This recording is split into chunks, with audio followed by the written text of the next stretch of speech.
हौसले बुलंद कर रास्तों पर चल दे, तुझे तेरा मुकाम मिल जाएगा। बढ़कर अकेला ही पहल करके देख ले, काफिला तेरे पीछे खुद ब खुद बढ़ जाएगा, खुद ब खुद बढ़ जाएगा। सभी विद्यार्थियों को नमस्कार, जय हिंद, वंदे मातरम।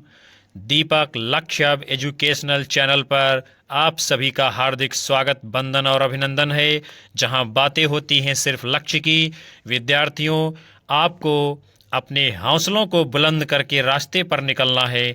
मुकाम तो तेरे पीछे कदमों में आकर गिड़गिड़ाएगा और काफिला खुद ब खुद बढ़ता चला जाएगा। हौसला रख अपने इरादों में। बुलंदी को पाना है तो न हारना न लौटना, बस केवल मंजिल को पाना है। मैदान में हारा हुआ व्यक्ति फिर से जीत सकता है, लेकिन मन से हारा हुआ व्यक्ति कभी नहीं जीत सकता है। साथियों, अपने मन की नज़र को बदलो, नज़ारे अपने आप बदल जाएंगे। मेहनत इतनी खामोशी से करो कि सफलता शोर मचाने लग जाए। विनर वही होता है जो बार बार हारने के बाद भी एक और प्रयास करता है। साथियों, जिंदगी संवारने को तो जिंदगी पड़ी है, वो लम्हा संवार लो जहां आपकी जिंदगी खड़ी है। हमारे सभी सपने सच हो सकते हैं अगर हम उन्हें पूरा करने का साहस रखते हैं। जबरदस्ती जब सपनों के पीछे भागोगे तो जबरदस्ती मुकाम भी आपको मिलेगा। जुड़िए हमारे चैनल से, नए हो तो सब्सक्राइब कर बेल आइकन दबाइए ताकि आपको भी आने वाली कक्षाएं आसानी से मिलती रहें। कक्षा को एक बार सभी लोग लाइक कमेंट कर शेयर कर दीजिए और पूरा वॉच करिए आज की कक्षा को। साथ ही देखिए आज का पहला प्रश्न आपके सामने है। बालिका सपूत कपिकुल पुरहूत, रघुवीर जुक दूत भरी रूप विकराल को।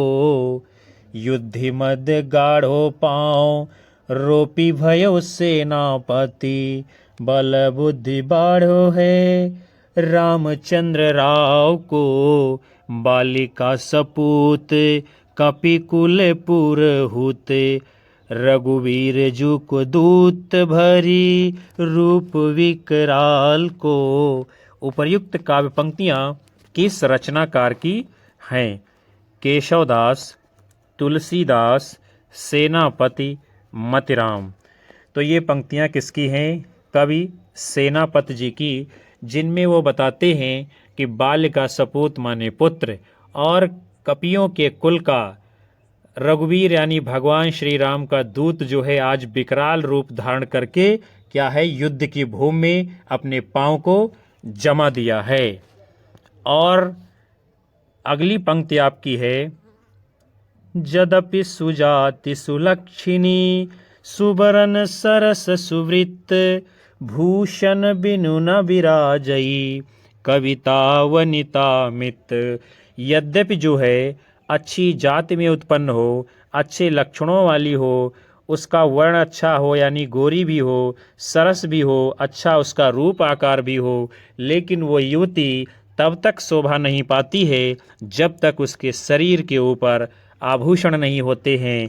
ठीक उसी प्रकार से बताया जा रहा है। केशवदास जी कहते हैं कि जिस प्रकार आभूषणों के बिना स्त्री नहीं सुशोभित होती है, उसी प्रकार अलंकारों के बिना कविता भी सुशोभित नहीं होती है। फिर जो है आपकी पंक्ति दी गई है, गोरख जगायो जोग, भगति भगायो लोग, निगम नियोग तेसो, केली ही छरो सो है। गोरख जगायो जोग, भगति भगायो लोग, निगम नियोग तेसो, केली ही छरो सो है। ये पंक्तियां जो है गोस्वामी तुलसीदास जी ने लिखी हैं और उनकी रचना जो है कवितावली से ली गई है। और कवितावली रचना में जो है कवित्त छंद है और ब्रज भाषा का प्रयोग किया गया है। और इन पंक्तियों में जो है गोस्वामी जी क्या बताते हैं कि गोरख जी ने क्या है, योग को जगाने का काम किया है और जिससे होता क्या है, लोग भक्ति से भागने लगे थे, भक्ति के द्वार से दूर जाने लगे थे। अर्थात क्या है, बहुत ही सरल भाव से गोरखनाथ ने क्या है, भक्ति से दूर करके लोगों को छलने का काम किया है। फिर जो है आपकी अगली पंक्ति दी गई है, कोऊ कितेक उपाय करो, कोऊ कितेक उपाय करो, कहूँ होत है आपने पीव पराए। अर्थात कोई कितने भी उपाय कर ले, कोई कितना भी प्रयास कर ले, कहूँ जो है अपने प्रीतम अपना पिया जो है पराया होता है, अर्थात नहीं। ये बात जो है मोतीराम जी इन पंक्तियों में बतलाते हैं। आपका प्रश्न है अगला, जन्म काल के अनुसार निम्नलिखित रचनाकारों का सही अनुक्रम क्या है। केशवदास बिहारी मोतीराम घनानंद, बिहारी केशवदास घनानंद मोतीराम, केशवदास मोतीराम घनानंद बिहारी, घनानंद बिहारी केशवदास मोतीराम। तो जन्म काल के अनुसार जो सही क्रम है वो है आपका केशवदास बिहारी मोतीराम घनानंद, यानी सबसे पहले केशवदास का जन्म हुआ, फिर बिहारी, फिर मोतीराम और उसके उपरांत घनानंद जी का। और इन कवियों का जो है जन्म काल भी हम देखेंगे। केशवदास का 1555 ईस्वी है, बिहारी का जन्म जो है 1595 ईस्वी में, मोतीराम का 1617 ईस्वी में और घनानंद जी का जन्म 1689 ईस्वी में माना जाता है। आपका प्रश्न है, सुजान की अपेक्षा से विराग उत्पन्न होने के बाद रीतकालीन कवि घनानंद वृंदावन जाकर किस संप्रदाय में दीक्षित हो गए थे। वल्लभ संप्रदाय, निम्बार्क संप्रदाय, सखी संप्रदाय, राधा वल्लभ संप्रदाय। तो जब सुजान जो घनानंद जी की प्रेयसी थी, प्रेमिका थी, उसने जब इनके साथ में जाने से मना कर दिया, अर्थात घनानंद की उपेक्षा कर दी, फिर उसके बाद जो है घनानंद को वैराग्य उत्पन्न हो जाता है और वृंदावन में जाकर जो है निम्बार्क संप्रदाय में दीक्षा ग्रहण कर लेते हैं। और विद्यार्थियों, घनानंद जी रीत काल में रीत मुक्त काव्यधारा के कवि हैं और श्रृंगारी कवियों में इनकी गणना होती है। साथ ही ये दिल्ली के मुग़ल बादशाह मोहम्मद शाह रंगीले के मीर मुंशी थे और दिल्ली से निकल जाने के पश्चात जो है ये सीधे वृंदावन जाते हैं और वहाँ पर जाकर के निम्बार्क संप्रदाय में अपनी शिक्षा दीक्षा ग्रहण कर लेते हैं। और आचार्य रामचंद्र शुक्ल जी क्या लिखते हैं घनानंद जी के बारे में कि घनानंद जी साक्षात रस मूर्ति हैं। इनकी प्रमुख रचनाएं हैं सुजान सागर, विरह लीला, कोकसार, रस केलिवल्ली, कृपाकंद, इश्कलता इत्यादि। फिर आपका अगला प्रश्न है, शिवा बावनी के रचनाकार कौन हैं। घनानंद जी, नरपतिनाल, सेनापति, भूषण। तो शिवा बावनी रचना किसकी है, कवि भूषण की। और भूषण जी रीतिकाल में वीर रस में रचना करने वाले एकमात्र कवि हैं। इनकी जो प्रमुख रचनाएं हैं, शिवराज भूषण, शिवा बावनी, छत्रसाल दशक, भूषण उल्लास, भूषण हजारा। घनानंद जी की प्रमुख रचनाएं कौन कौन सी हैं। सुजान हित प्रबंध, कृपाकंद निकंद, वियोग वेल, इश्कलता, यमुना यश, प्रीति पावस, ब्रजविलास, रसवंत आदि। सेनापति जी की प्रमुख रचनाएं कौन कौन सी हैं। काव्य कल्पद्रुम, कवित्र रत्नाकर इत्यादि। नरपतनाल जी ने जो है बीसल देव रासो काव्य लिखा है, जो रासो ग्रंथों में गिना जाता है और जो कि आदिकाल की रचना मानी जाती है। आपका अगला प्रश्न है, आचार्य रामचंद्र शुक्ल ने किस कवि को कठिन काव्य का प्रेत कहा था। भूषण, केशव, देव, पद्माकर।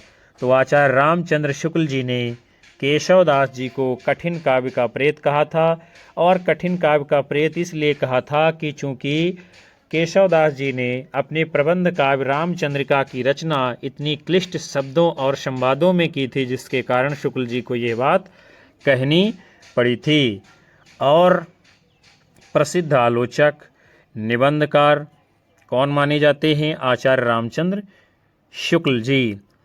आचार्य शुक्ल जी आगे लिखते हैं कि केशव को कवि हृदय नहीं मिला था। रामचंद्रिका, कवि प्रिया, रसिक प्रिया, विज्ञान गीता, रतन बावनी, वीर सिंह देवचरित, छंदमाला, जहांगीर जसचंद्रिका केशवदास जी की बहुत ही महत्वपूर्ण रचनाएं मानी जाती हैं। फिर जो है आपका अगला प्रश्न है, भूषण रीतिकाल की किस काव्यधारा के कवि हैं? रीतिबद्ध काव्यधारा, रीतिमुक्त काव्यधारा, रीत सिद्ध काव्यधारा, आश्रयवादी काव्यधारा। तो भूषण रीतकाल के अंतर्गत रीतिबद्ध काव्यधारा के अंतर्गत आते हैं और रीतिकालीन साहित्य को प्रवृत्ति के आधार पर 3 भागों में विभाजित किया गया है, जैसे कि रीतिबद्ध काव्यधारा, रीत सिद्ध काव्यधारा और रीतिमुक्त काव्यधारा। फिर जो है रीतिबद्ध काव्यधारा के अंतर्गत काव्य सिद्धांतों के निरूपण के लिए रचित लक्षण ग्रंथ आते हैं और इनके जो रचयिता होते थे यानी जो लक्षण ग्रंथ लिखने का काम करते थे उनको आचार्य कवि कहा जाता था। और रीतिबद्ध काव्य विशुद्ध रूप से काव्य शास्त्री माना गया है। भूषण देव, मतिराम, केशव, पद्माकर, श्रीपति आदि रीतिबद्ध काव्यधारा के अंतर्गत आने वाले प्रमुख कवि हैं। भूषण ने शिवाजी के आश्रय में रहकर शिवराज भूषण, शिवा बावनी तथा छत्रसाल दशक नामक ग्रंथों की रचना की है। शिवराज भूषण में 105 अलंकारों का निरूपण किया गया है। घनानंद, आलम, बोधा, ठाकुर, द्विजदेव रीतमुक्त काव्यधारा के अंतर्गत आने वाले प्रमुख कवि हैं, जबकि कविवर बिहारी की गणना रीत सिद्ध काव्यधारा के अंतर्गत की जाती है। आपका अगला प्रश्न है, कालिदास हजारा की रचना किसने की है? भारतेंदु, घनानंद, चिंतामणि, कालिदास। तो कालिदास हजारा ये रचना किसकी है? कालिदास जी की। इनकी जो अन्य रचनाएं हैं, वरवधु विनोद, जंजीरा बंद, राधा माधव, बुध मिलन विनोद आदि। कविकुल कल्पतरु, रसविलास, काव्य विवेक, श्रृंगार मंजरी, काव्य प्रकाश आदि रचनाएं चिंतामणि जी की हैं। और सुजान हित प्रबंध, वियोग वेल, इश्क लता, यमुना यश, प्रीति पावस ये सभी रचनाएं घनानंद जी की हैं। और घनानंद जो है रीत मुक्त काव्यधारा के प्रमुख कवि माने गए हैं। फिर जो है आपका अगला प्रश्न है, सुजान सागर के लेखक कौन हैं? घनानंद, बोधा, ठाकुर, आलम। तो सुजान सागर ये रचना किसकी है? घनानंद जी की। और घनानंद रीतिकाल में रीतिमुक्त काव्यधारा के अंतर्गत आने वाले प्रमुख कवि हैं। इनको जो है रस की साक्षात मूर्ति कहा जाता है। विरह लीला, कोकसार, रसकेलिवल्ली, कृपाकंद घनानंद जी की अन्य प्रमुख रचनाएं हैं। रीति मुक्त धारा के अन्य कवि आलम ने माधवानल कामकंदला तथा आलम केल नामक ग्रंथों की रचना की है, जबकि विरह वारिश और इश्कनामा ये बोधा जी की रचनाएं हैं। आपका अगला प्रश्न है, बिहारी सतसई पर फिरंगे सतसई नाम से फारसी भाषा में एक टीका लिखी गई, जिसके टीकाकार कौन हैं? फिराक गोरखपुरी, आनंदी लाल शर्मा, अमीर खुसरो, मिर्जा गालिब। तो बिहारी सतसई पर फिरंगे सतसई नाम से जो फारसी भाषा में टीका लिखी गई है उसके टीकाकार कौन हैं? आनंदी लाल शर्मा जी। आपका अगला प्रश्न है, अष्टयाम किसकी रचना है? सेनापति, देव, भूषण, पद्माकर। तो अष्टयाम किसकी रचना है? देव कवि की। और भाव विलास, प्रेम तरंग, कुशल विलास, जाति विलास, रस विलास, प्रेम चंद्रिका, सुजान विनोद, काव्य रसायन या इसका दूसरा नाम है शब्द रसायन, देव शतक, देव माया प्रपंच, ये सभी जो है देव कवि की रचनाएं हैं। और जगत विनोद, पद्माभरण, हिम्मत बहादुर विरुदावली, गंगा लहरी, प्रताप सिंह बिरदावली आदि रचनाएं पद्माकर जी की हैं। शिवा बावनी, शिवराज भूषण, छत्रसाल दशक भूषण कवि की रचनाएं हैं। कवित्र रत्नाकर, काव्य कल्पद्रुम ये सेनापति जी की प्रमुख रचनाएं मानी गई हैं। आपका प्रश्न है, भूषण को कवि भूषण की उपाधि किसने प्रदान की थी? शिवाजी, छत्रसाल, सोलंकी राजा रुद्रशाह, इनमें से कोई नहीं। तो भूषण को कवि भूषण की उपाधि जो है सोलंकी राजा रुद्रशाह ने प्रदान की थी। कानपुर के समीप तिकवापुर नामक स्थान में जन्मे रत्नाकर त्रिपाठी के पुत्र भूषण रीतिकाल के दो प्रसिद्ध कवियों कौन कौन से मतिराम और चिंतामणि के सगे भाई थे और वीर रस के कवि भूषण ने शिवाजी के आश्रय में रहकर शिवराज भूषण, शिवा बावनी इत्यादि की रचना की है और छत्रसाल की प्रशस्ति में भूषण ने छत्रसाल दशक नामक रचना लिखी है। आपका अगला प्रश्न है, गंगा लहरी किसकी रचना है? मतिराम, पद्माकर, ठाकुर, बोधा। तो गंगा लहरी किसकी रचना है? पद्माकर जी की। पद्माकर की अन्य रचनाएं पद्माभरण, हिम्मत बहादुर बिरदावली, जगत विनोद, प्रबोध पचासा, प्रताप सिंह बिरदावली, कलि पच्चीसी, राम रसायन, अलीजाह प्रकाश इत्यादि। फिर जो है मतिराम जी की कुछ रचनाओं को हम देख लेते हैं, बहुत ही महत्वपूर्ण है। फूल मंजरी, रसराज, ललित ललाम, सतसई, अलंकार पंचाशिका, वृत्त कौमुदी, लक्षण श्रृंगार, साहित्य सार आदि। ठाकुर ठशक, ठाकुर शतक ये दोनों रचनाएं ठाकुर कवि की हैं और विरह वारिश, इश्कनामा ये दोनों रचनाएं बोधा कवि की हैं। आपका अगला प्रश्न है, विरह वारिश किसकी रचना है? बोधा, ठाकुर, आलम, घनानंद। तो विरह वारिश ये रचना किसकी है? बोधा कवि की। और बोधा जो है रीत मुक्त काव्यधारा के प्रमुख कवि हैं। रीत मुक्त काव्यधारा के अन्य कवि आलम ने श्याम सनेही, आलम केल, माधवानल कामकंदला एवं सुदामा चरित की रचना की है। भाषा भूषण के रचनाकार हैं, उसे आपको बताना है। जसवंत सिंह, भूषण, मतिराम, चिंतामणि। तो भाषा भूषण ये रचना किसकी है? जसवंत सिंह जी की, जो कि अलंकार पर आधारित ग्रंथ है। जसवंत सिंह जी की अन्य रचनाएं आनंद विलास, सिद्धांत बोध, सिद्धांत सार, अनुभव प्रकाश, अपरोक्ष सिद्धांत, स्फुट छंद, प्रबोध चंद्रोदय आदि हैं। और प्रबोध चंद्रोदय ये जो है नाटक की श्रेणी में आता है। उसके बाद शिवराज भूषण, शिवा बावनी, छत्रसाल दशक ये जो है भूषण कवि की रचनाएं हैं। और भूषण जो है एकमात्र वीर रस में रचना करने वाले रीतिकाल के कवि हैं। फूल मंजरी, लक्षण श्रृंगार, साहित्य सार, रसराज, ललित ललाम, सतसई, अलंकार पंचाशिका, वृत्त कौमुदी ये सभी मतिराम जी की रचनाएं हैं। रस विलास, छंद विचार पिंगल, श्रृंगार मंजरी, कविकुल कल्पतरु, कृष्ण चरित, काव्य विवेक, काव्य प्रकाश, कवित्र रत्नाकर, रामायण ये जो है चिंतामणि जी की प्रमुख रचनाएं मानी गई हैं। आपका अगला प्रश्न है, जाति विलास के रचयिता कौन हैं? भिखारी दास, देव, मतिराम, भूषण। तो जाति विलास किसकी रचना है? देव कवि की।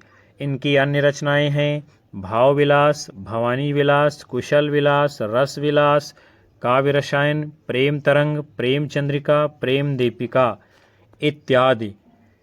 फिर जो है अगला आपका प्रश्न है, किस रचना को छंदों का अजायब घर कहा जा सकता है? रामचरितमानस, चंद छंद वर्णन की महिमा, रामचंद्रिका, पृथ्वीराज रासो। तो इनमें से जो रचना रामचंद्रिका है इसको छंदों का अजायब घर कहा जाता है। और इस रचना को छंदों का अजायब घर कहा किसने है? डॉक्टर रामस्वरूप चतुर्वेदी जी ने। रीतिकालीन कवि आचार्य केशव दास के द्वारा राम कथा पर लिखे गए महाकाव्य का नाम क्या है? रामचंद्रिका। और इसी को जो है छंदों का अजायब घर कहा जाता है। रसिक प्रिया, कवि प्रिया, छंदमाला, विज्ञान गीता, जहांगीर जस चंद्रिका आचार्य केशव दास जी की प्रमुख रचनाएं हैं। जबकि पृथ्वीराज रासो चंदवरदाई के द्वारा लिखा गया महाकाव्य है और रामचरितमानस भक्ति काल में गोस्वामी तुलसीदास जी के द्वारा अवधी भाषा में लिखा गया प्रमुख महाकाव्य है। फिर आपका जो है अगला प्रश्न है जो कि पंक्तियों से संबंधित है। सीखिलीनो मीन मृगु खंजन कमल नयन, सीखिलीनो जस यो प्रताप को कहानी है। सीखिलीनो कल्प वृक्ष कामधेनु चिंतामणि, सीखिलीनो मेरु कुबेर गिरी आनो है। ढेल सो बनाए आए मेलत सभा के बीच, लोगन कवित की वो खेल करी जान्यो है। इन पंक्तियों में जो है पूछा जा रहा है कि ये किस कवि की हैं? ठाकुर, घनानंद, द्विजदेव, मतिराम। तो ये पंक्तियाँ किसकी हैं? ठाकुर कवि की, जिनमें वो लिखते हैं कि जो है किसी ने यदि जो है मीन यानी मछली के बारे में सीख लिया, मृग के बारे में सीख लिया, खंजन पक्षी के बारे में सीख लिया, काले काले नेत्रों के बारे में जान लिया और इधर उधर की यश और प्रताप की कहानी को जान लिया, लेकिन क्या है इससे जो है कवित्व करने का गुण किसी कवि के अंदर नहीं आ सकता है। किसी राजा के दरबार में जाकर के छंद शब्द को जोड़ तोड़ करके मिला करके जो है प्रशस्तियाँ पढ़ना, कसीदे पढ़ना, इससे क्या है कवित्व करना किसी भी कवि को, साहित्यकार को नहीं आ सकता है। यही जो है इन पंक्तियों में ठाकुर कवि बताना चाहते हैं। फिर जो है आगे पंक्तियाँ दी गई हैं। अति सुधो स्नेह को मार्गु है, जहाँ नैकु सयानप बाक नहीं। तहाँ साँचे चलै तजिया पुन पौ, जिज कै कपटी जो निसाक नहीं। घनानंद प्यारे सुजान सुनौ यहाँ, एक ते दूसरो वाक नहीं। तुम कौन धोपाटी पढ़े हो कहो, मन लेहु पै देहु छटाक नहीं। मन लेहु पै देहु छटाक नहीं।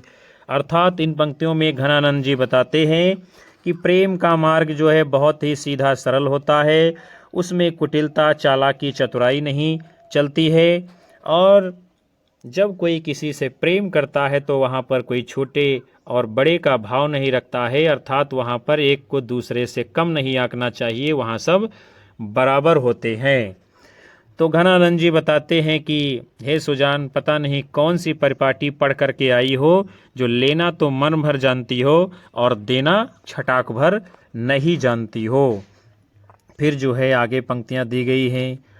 कोऊ कितेक उपाय करो, कोऊ कितेक उपाय करो, कहूँ होत है आपने पीव पर आए। मतराम जी बताते हैं कि कोई कितना भी उपाय कर ले, कितना भी प्रयास कर ले, लेकिन क्या है अपना प्रीतम अपना रहता है, अपना दोस्त अपना रहता है, अपना प्रेमी अपना रहता है, उसको कोई दूर नहीं कर सकता है। फिर जो है अगली पंक्तियाँ दी गई हैं। डोली रहे बिक से तरुए कैसु, ऐसे रहे हैं नवाई के सी सही। आगे हम बढ़ेंगे। ये पंक्तियाँ जो है द्विजदेव जी की हैं। आपका अगला प्रश्न है, रीतिकाल की रीत सिद्ध काव्यधारा के कवि हैं केशवदास, देव, भूषण, बिहारी। तो रीतिकाल में रीत सिद्ध काव्यधारा के कवि कौन हैं? बिहारी।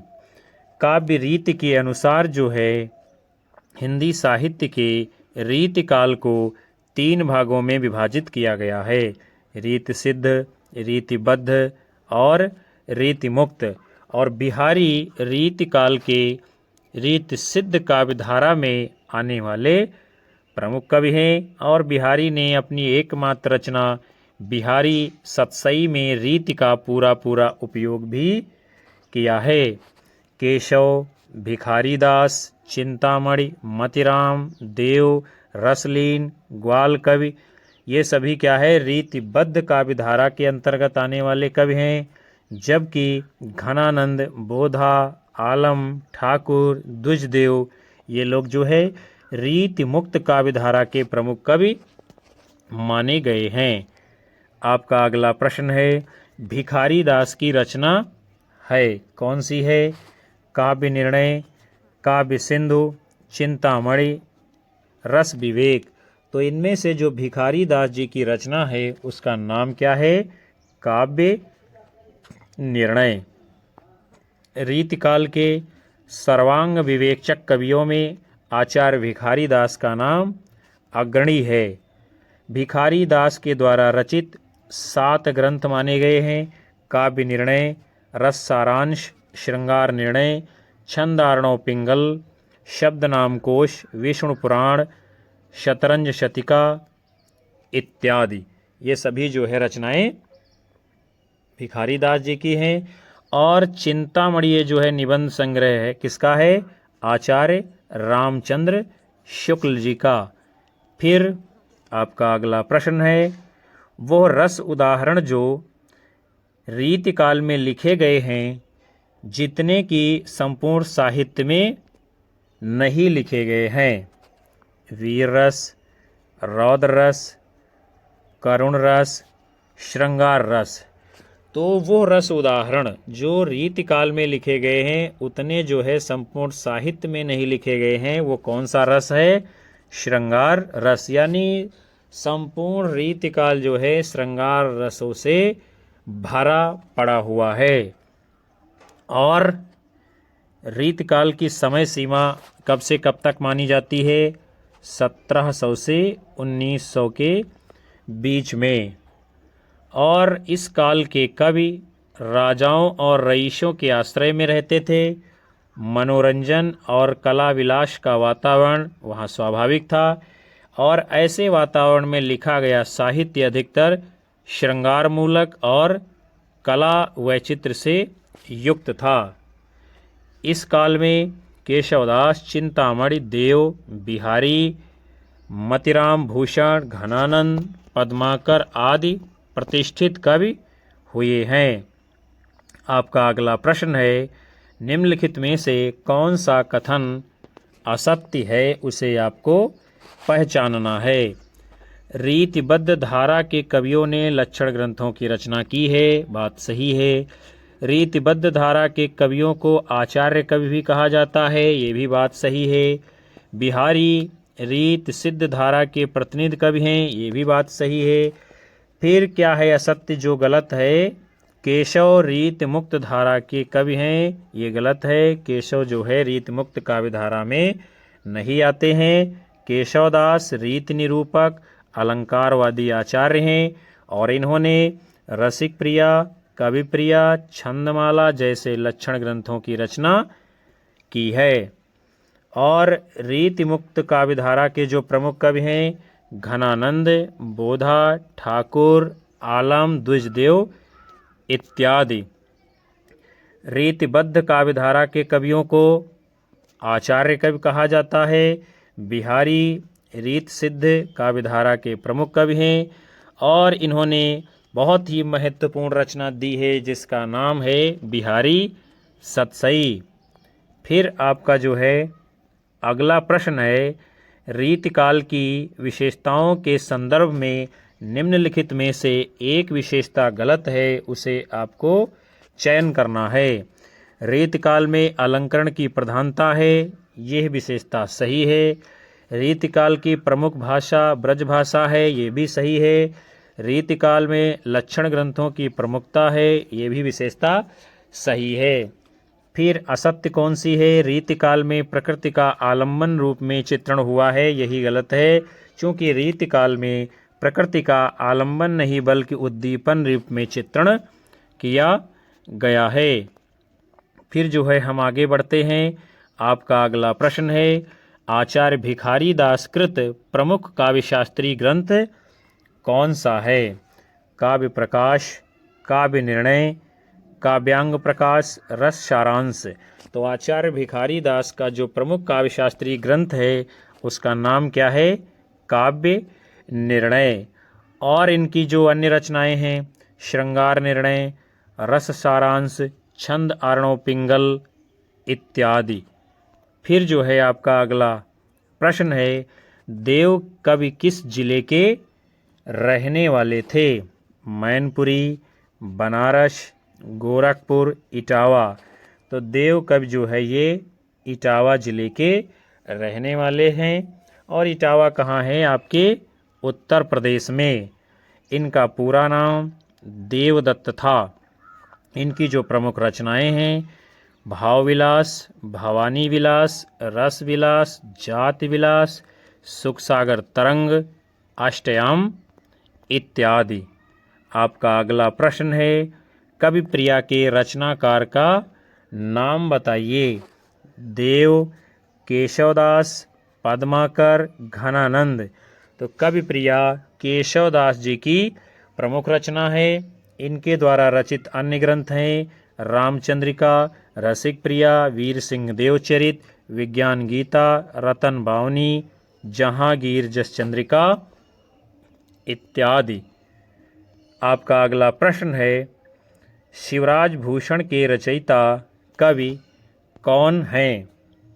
घनानंद, बिहारी, पद्माकर, भूषण। तो शिवराज भूषण जो है ये कवि भूषण की प्रमुख रचना है। और भूषण का जो है जीवन काल 1613 से 1715 ईस्वी माना जाता है। और ये वीर रस में रचना करने वाले प्रमुख रीतिकाल के कवि हैं। इनकी अन्य रचनाएं छत्रसाल दशक, शिवा बावनी आदि हैं। घनानंद जी रीति मुक्त काव्यधारा के अग्रणी कवि हैं। इनकी प्रमुख रचनाएं सुजान सागर, विरह लीला, वियोग वेल, कोकसार, कृपाकंद, रसकेलिवल्ली, यमुना यश, इश्कलता इत्यादि हैं। और बिहारी हिंदी के रीतिकाल के रीत सिद्ध काव्यधारा के एकमात्र कवि हैं। कैसे? एकमात्र। और बिहारी की एकमात्र रचना है बिहारी सतसई। ये मुक्तक काव्य शैली में लिखी गई है। इसमें 719 दोहे संकलित हैं। पद्माकर भी रीतकालीन कवि हैं। इनकी जो प्रमुख रचनाएं हैं, हिम्मत बहादुर विरुदावली, पद्माभरण, जगत विनोद, राम रसायन, गंगा लहरी, प्रबोध पचासा, जो कि बहुत ही महत्वपूर्ण मानी जाती हैं। आपका अगला प्रश्न है, महाकवि भूषण की रचना कौन सी है? रेणुका, चिदंबरा, दीपशिखा, छत्रसाल दशक। तो इनमें से जो महाकवि भूषण की रचना है उसका नाम क्या है? छत्रसाल दशक। और रेणुका जो आप देख रहे हैं इसके रचयिता कौन है? रामधारी सिंह दिनकर जी। चिदंबरा 1958 ईस्वी में सुमित्रानंदन पंत ने लिखा है, ये काव्य संग्रह है। और इसी पर इनको जो है ज्ञानपीठ पुरस्कार भी 1968 ईस्वी में दिया गया था। और दीपशिखा 1942 ईस्वी में महादेवी वर्मा का लिखा गया काव्य संग्रह है। आपका अगला प्रश्न है, रीतकालीन कवियों की काव्य भाषा क्या थी? अवधी, खड़ी बोली, ब्रजभाषा, बुंदेली। तो रीतकालीन कवियों की जो काव्य भाषा थी उसका नाम है आपका ब्रजभाषा। और खड़ी बोली आधुनिक काल की तथा अवधि भक्ति काल के अंतर्गत राम काव्य धारा की प्रमुख काव्य भाषा रही है। फिर आपका प्रश्न है, रीतिकाल के उस कवि का नाम बताइए जिसने वीर रस में कविता लिखी है। पद्माकर, भूषण, बिहारी, घनानंद। तो रीतिकाल में वीर रस में कविता लिखने वाले कवि कौन हैं? भूषण जी। और पद्माकर बिहारी घनानंद ने श्रृंगार रस में कविता को लिखा है। आपका प्रश्न है, बिहारी सतसई किस भाषा का काव्य ग्रंथ है? ब्रजभाषा, खड़ी बोली, अवधी, भोजपुरी। तो बिहारी सतसई जो है ये ब्रजभाषा का काव्य ग्रंथ है। और ये किसकी रचना है? बिहारी जी की। और बिहारी रीतिकाल के रीत सिद्ध कवि हैं। अवधी भाषा में रामचरितमानस ये महाकाव्य लिखा गया है जो कि गोस्वामी तुलसीदास का है। और साकेत, प्रियप्रवास, कामायनी ये तीनों जो है खड़ी बोली के प्रमुख महाकाव्य हैं। साकेत महाकाव्य मैथिली शरण गुप्त का है। प्रियप्रवास महाकाव्य अयोध्या सिंह उपाध्याय हरिऔध जी का है। और कामायनी महाकाव्य जो है जयशंकर प्रसाद जी का है। आपका अगला प्रश्न है, सुजान शब्द का प्रयोग किस कवि की कविता में सर्वाधिक हुआ है?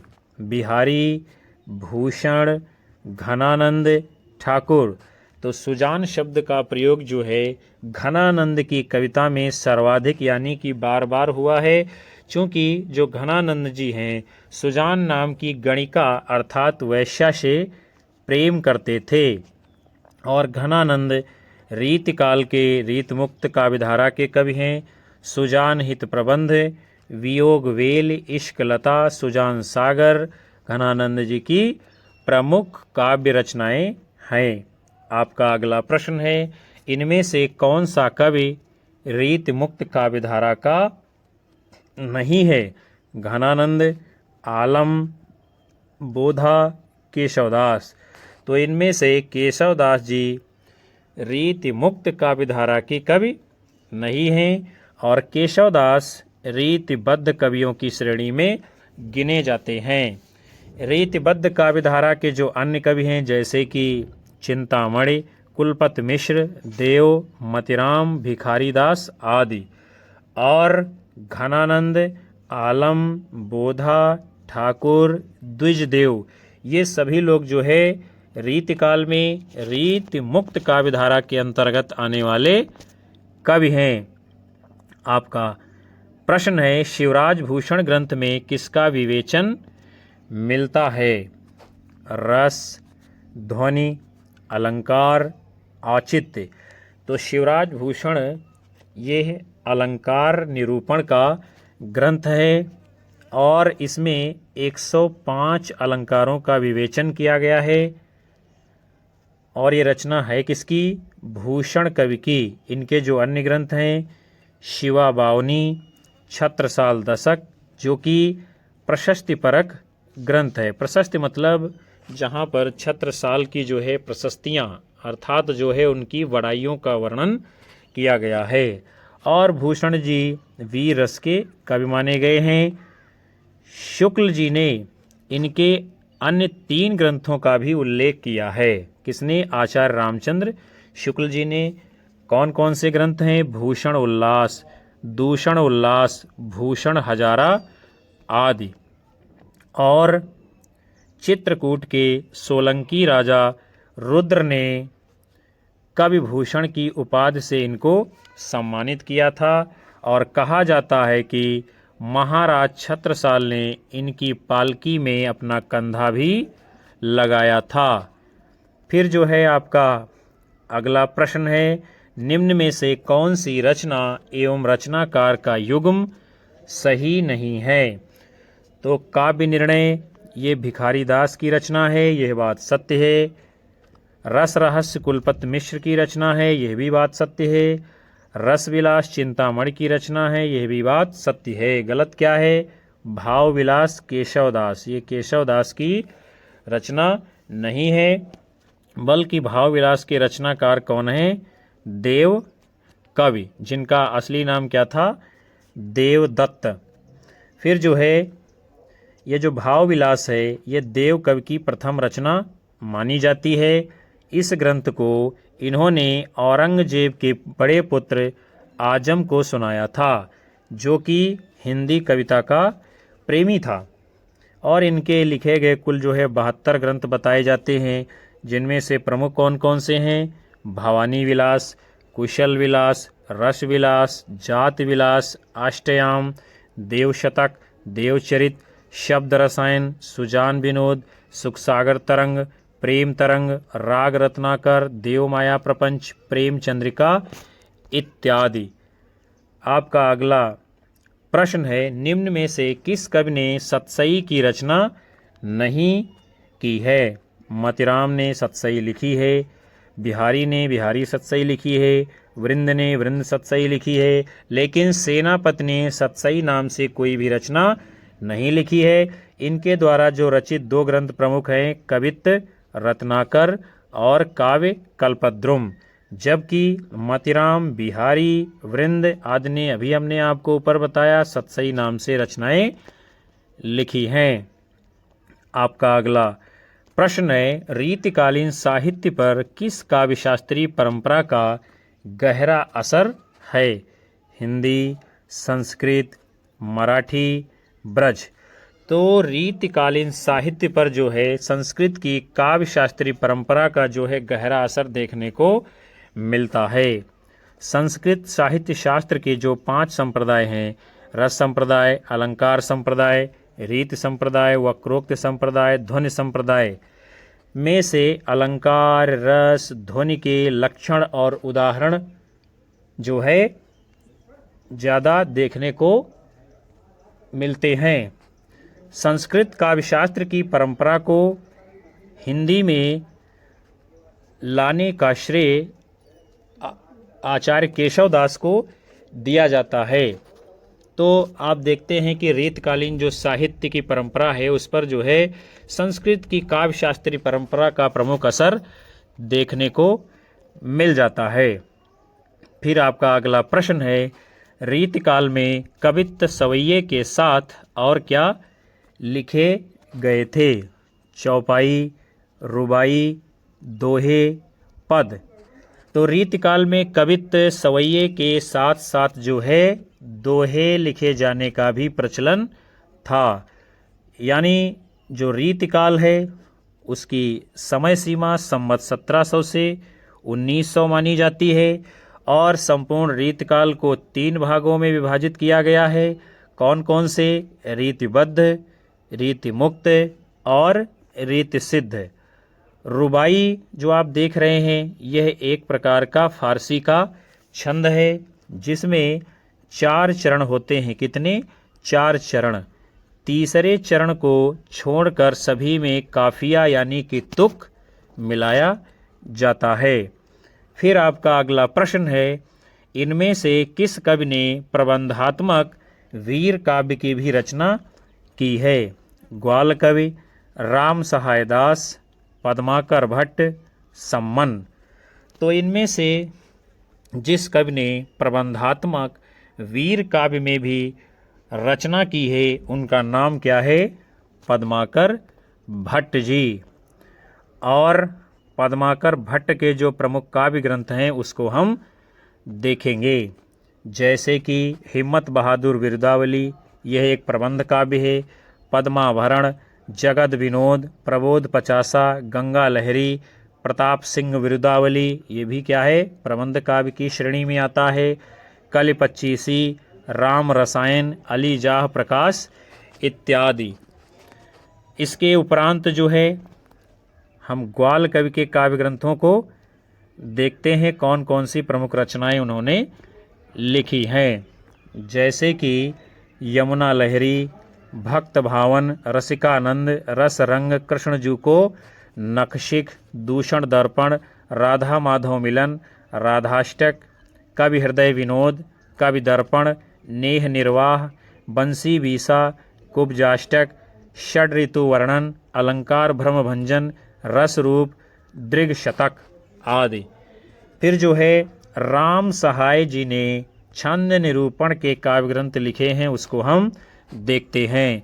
वृत्त तरंगिणी 1816 ईस्वी में, श्रृंगार सतसई 1648 ईस्वी में, वाणी भूषण, राम सतसई तथा ककहरा आदि। सम्मन कवि ने जो है नीति ग्रंथ लिखे हैं, कौन कौन से?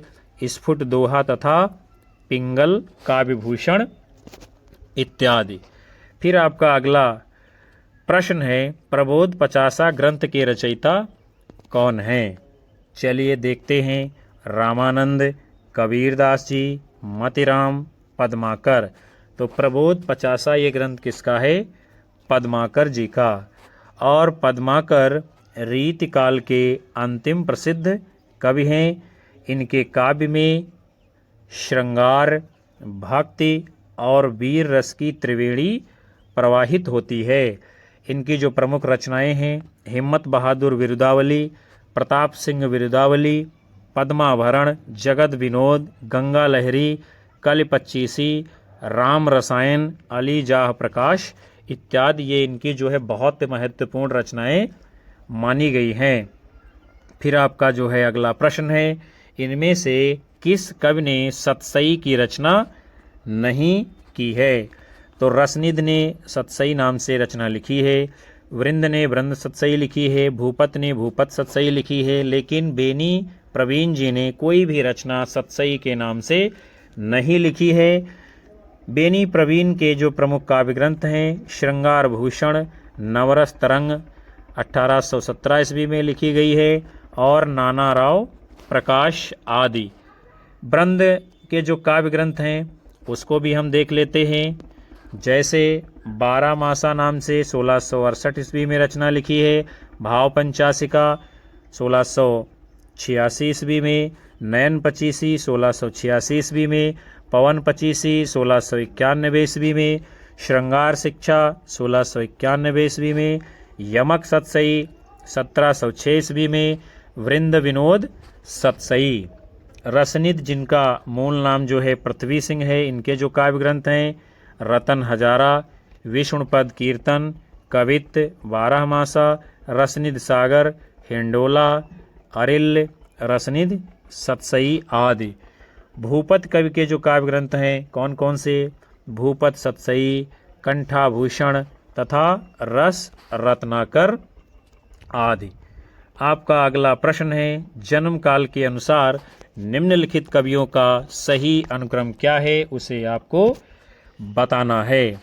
बिहारी देव भिखारीदास पद्माकर, देव बिहारी पद्माकर भिखारीदास, भिखारीदास देव बिहारी पद्माकर, भिखारीदास बिहारी देव पद्माकर। तो जन्म काल के अनुसार जो है कवियों का जो सही अनुक्रम है वो है आपका विकल्प ए, यानी इनमें से सर्वप्रथम बिहारी आएंगे, फिर देव आएंगे, उसके बाद भिखारीदास और उसके बाद पद्माकर जी आएंगे। यही आपका सही अनुक्रम है।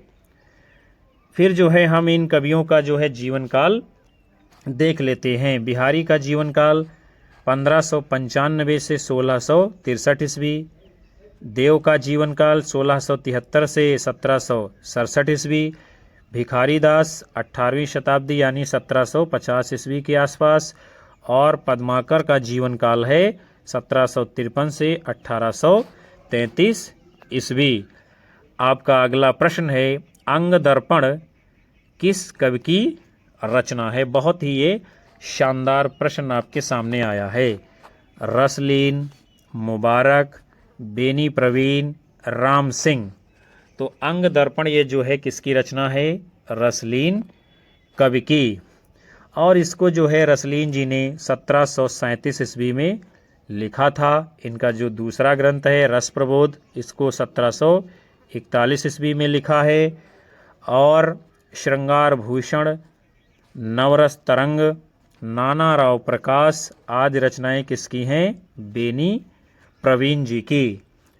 जुगल विलास, रस शिरोमणि, अलंकार दर्पण, रस निवास आदि रचनाएं राम सिंह जी की हैं। और अलख शतक, तिलक शतक ये सभी रचनाएं किसकी हैं? मुबारक कवि की। और इनका नाम क्या था? सैयद मुबारक अली, ये जो है पूरा नाम था।